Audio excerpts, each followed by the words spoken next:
ഇപ്പോൾ വരുന്ന പ്രധാനപ്പെട്ട ഒരു വാർത്ത, സിറോ മലബാർ സഭയ്ക്ക് പാത്രിയാർക്കീസ് പദവി നൽകാൻ വത്തിക്കാൻ. മാർപ്പാപ്പയുടെ പ്രഖ്യാപനം ഉടൻ എന്ന സൂചന. Major archbishop Mar Raphael Thattil പാത്രിയാർക്കീസ് ആയേക്കും. മേജർ ആർച്ച് ബിഷപ്പിനെയും സിനഡ് സെക്രട്ടറിയെയും മാർപ്പാപ്പ വത്തിക്കാനിലേക്ക് വിളിപ്പിച്ചു. മാർ റാഫേൽ തട്ടിലും മാർ ജോസഫ് പാംപ്ലാനിയും ലിയോ 14 മാർപ്പാപ്പയുമായി കൂടിക്കാഴ്ച നടത്തും. ലേബി സജീന്ദ്രൻ നമുക്കൊപ്പം ചേരുകയാണ്. ലേബി സജീന്ദ്രൻ, സിറോ മലബാർ സഭയെ സംബന്ധിച്ചിടത്തോളം ഏറ്റവും സന്തോഷമുള്ള ഒരു നിമിഷമായി ഇത് മാറുകയാണോ? സുജയ, തീർച്ചയായും ഏറ്റവും സന്തോഷകരവും ഏറ്റവും നിർണായകവും എന്ന് പറയാൻ സാധിക്കും സിറോ മലബാർ സഭയെ സംബന്ധിച്ചിടത്തോളം. സിറോ മലബാർ സഭയ്ക്ക് പാത്രിയർക്കി സ്ഥാനം ലഭിക്കുക എന്ന് പറഞ്ഞാൽ അത് സഭ വലിയ പദവിയിലേക്ക് അല്ലെങ്കിൽ വലിയ അംഗീകാരത്തിലേക്ക് ഉയർത്തപ്പെടുന്നു എന്നത് തന്നെയാണ് ഇതിലൂടെ വരിക.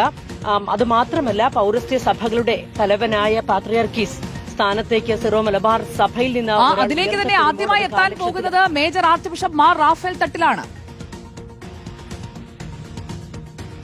തീർച്ചയായും major archbishop Mar Raphael Thattil എത്താൻ പോകുന്നു എന്നുള്ള സൂചനകൾ തന്നെയാണ് ഈ ഘട്ടത്തിൽ ലഭിക്കുന്നത്. 15-ന് മാർപ്പാപ്പയുമായി വത്തിക്കാനിൽ കൂടിക്കാഴ്ച നടത്തും. വത്തിക്കാനിലേക്ക് major archbishop Mar Raphael തട്ടിലിനെയും ഒപ്പം തന്നെ സിനഡ് സെക്രട്ടറി മാർ ജോസഫ് പാംപ്ലാനിയെയും വത്തിക്കാനിലേക്ക് വിളിപ്പിച്ചിരിക്കുന്നു എന്നത് തന്നെയാണ് ഏറ്റവും സുപ്രധാനമായ വാർത്ത ഈ ഘട്ടത്തിൽ വരുന്നത്. 15-ന് മാർപ്പാപ്പയുമായി കൂടിക്കാഴ്ച നടത്തും. കൂടിക്കാഴ്ചയ്ക്ക് ശേഷം ഇത് സംബന്ധിച്ച് ഇത്തരത്തിൽ പൌരസ്ത്യ സഭകളുടെ തലവനായി സിറോ മലബാർ സഭയെ ഇത്തരത്തിൽ വലിയ പദവിയിൽ ഇരുന്നുകൊണ്ട് നയിക്കാൻ പാത്രിയാർക്കീസ് പദവിയോടുകൂടി അദ്ദേഹം അവരോധിക്കപ്പെടുന്നു എന്നുള്ളതാണ്. മാർ റാഫേൽ തട്ടിൽ അവരോധിക്കപ്പെടാൻ പോകുന്നു എന്നുള്ളത് തന്നെയാണ് ഈ ഘട്ടത്തിൽ ഏറ്റവും വലിയ വാർത്തയായി വരുന്നത്. അതുമാത്രമല്ല സുജയ, പാത്രിയാർക്കീസ് പദവി ലഭിക്കുമ്പോൾ വലിയ ആത്മീയ പദവി എന്നുള്ളത് തന്നെയാണ് ഇതിന്റെ ഏറ്റവും വലിയ പ്രത്യേകത. അതായത് ഒരു സഭയുടെ വംശത്തിന്റെ സമൂഹത്തിന്റെ പ്രധാന പിതാവായി മാറുകയാണ്. അത് ഒരു സഭയെ സംബന്ധിച്ചിടത്തോളം ആ സഭയ്ക്ക് ലഭിക്കാവുന്ന ഏറ്റവും ഉയർന്ന അംഗീകാരം കൂടിയല്ലേ ലേബി? തീർച്ചയായും സിറോ മലബാർ സഭയെ സംബന്ധിച്ചിടത്തോളം വലിയ അംഗീകാരം തന്നെ എന്ന് പറയാൻ സാധിക്കും. ഇതുവരെ സിറോ മലബാർ സഭയ്ക്ക് ചങ്ങനാശ്ശേരി, കോട്ടയം, എറണാകുളം, അങ്കമാലി, തലശ്ശേരി എന്നീ 4 അതിരൂപതകൾക്കായി 4 ആർച്ച് ബിഷപ്പുമാരുണ്ട്. ഇതുവരെ ഇവർക്ക് മേൽ ഉണ്ടായിരുന്നത് major archbishop Mar Raphael Thattil തന്നെയാണ്. എന്നാൽ ഇത്തരത്തിൽ അതൊരു അഡ്മിനിസ്ട്രേറ്റീവ് പദവിയാണ്, അത് ഭരണ നിർവഹണ പദവിയാണ് അതുണ്ടായിരുന്നത്. ഇപ്പോൾ ഇത്തരത്തിൽ പാത്രിയാർക്കീസ് പദവിയിലേക്ക് അദ്ദേഹം ഉയർത്തപ്പെടുകയാണെങ്കിൽ അത് സഭയെ സംബന്ധിച്ചിടത്തോളം വലിയ ആത്മീയ പദവിയിലേക്ക് അദ്ദേഹം നേരിട്ട് ഉയർത്തപ്പെടുന്നു, ആത്മീയ പദവി ലഭിക്കുന്നു എന്നത് തന്നെയാണ് ഏറ്റവും വലിയ പ്രത്യേകത. അതുമാത്രമല്ല, സിറോ മലബാർ സഭയെ സംബന്ധിച്ചിടത്തോളം കുർബാന തർക്കവുമായി ബന്ധപ്പെട്ടൊക്കെ ഏറ്റവും നിർണായകമായ സമയത്തിലൂടെ സഭ കടന്നുകൊണ്ടിരിക്കുകയാണ്. ഏറ്റവും സങ്കീർണമായ അവസ്ഥയിലൂടെ സഭ സഞ്ചരിച്ചുകൊണ്ടിരിക്കുകയാണ്. ഈ ഘട്ടത്തിൽ എല്ലായിടത്തും ഒരു കോംപ്രമൈസിംഗ്, എല്ലായിടത്തും ഒരു സമവായ ചർച്ചകൾക്ക് എക്കാലവും നേതൃത്വം നൽകാൻ പാടവമുള്ള, അതിനുള്ള ശേഷിയുള്ള ആൾ തന്നെയാണ്. അതായത് ഒരു സഭയുടെ വളർച്ച, നമ്മളിപ്പോൾ സഭാപിതാക്കന്മാരുമായിട്ടൊക്കെ സംസാരിക്കുമ്പോൾ ഒരു സഭയുടെ വളർച്ച പൂർണ്ണമാകുന്നത്, ആ സഭയുടെ സ്വയമുള്ള അധികാരം, സ്വത്വം അത് പൂർണ്ണമായി പ്രകാശിതമാകുന്നത് പാത്രിയാർക്ക പദവിയിൽ എത്തുമ്പോഴാണ്.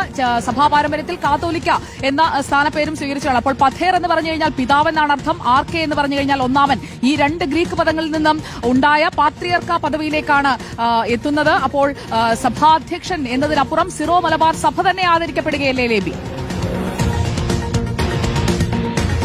തീർച്ചയായും സുജയ പറഞ്ഞത് അക്ഷരാർത്ഥത്തിൽ കൃത്യം തന്നെയാണ്. സഭ വലിയ രീതിയിൽ അംഗീകരിക്കപ്പെടുകയാണ്, ആദരിക്കപ്പെടുകയാണ്. സഭയെ സംബന്ധിച്ചിടത്തോളം ഇത്തരത്തിൽ വലിയ ആത്മീയ പദവിയിലേക്ക്, പാത്രിയാർക്ക പദവിയിലേക്ക് മേജർ ആർച്ച് ബിഷപ്പ് എന്ന പദവിയിൽ നിന്ന് മാർ റാഫേൽ തട്ടിൽ ഉയർത്തപ്പെടുകയാണെങ്കിൽ ഈ പറയുന്നത് പോലെ സഭാ ചരിത്രത്തിൽ ഏറ്റവും വലിയ നിർണായകമായ ഒരു പദവിയിലേക്ക് ഉയർത്തപ്പെടുന്നു എന്നത് മാത്രമല്ല, സഭയെ സംബന്ധിച്ചിടത്തോളം, പ്രത്യേകിച്ച് സിറോ മലബാർ സഭയെ സംബന്ധിച്ചിടത്തോളം ഏത് വിഷയത്തിലും ഈ നിലവിലെ സാഹചര്യം അനുസരിച്ച് ഏത് വിഷയത്തിലും വത്തിക്കാനിൽ നിന്ന് അന്തിമ തീരുമാനം എടുക്കേണ്ടതായി വരാറുണ്ട്. എല്ലാ കാര്യങ്ങൾക്കും പോപ്പ് നേരിട്ട് മാർപ്പാപ്പയുടെ തീരുമാനം വരാതെ ഇവിടെ നിന്ന് 1 ഇഞ്ച് ചലിക്കാൻ പറ്റുന്ന സാഹചര്യവുമില്ല.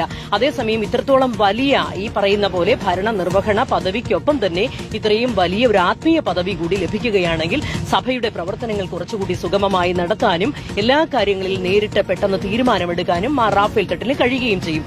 അതുകൊണ്ട് തന്നെയാണ് ഇത്രയും വലിയൊരു പദവിയിലേക്ക് ഉയർത്തപ്പെടുമ്പോൾ അത് ആദരിക്കപ്പെടുകയും അംഗീകരിക്കപ്പെടുകയും ചെയ്യുന്നു എന്ന് പറയുന്നതിനൊപ്പം തന്നെ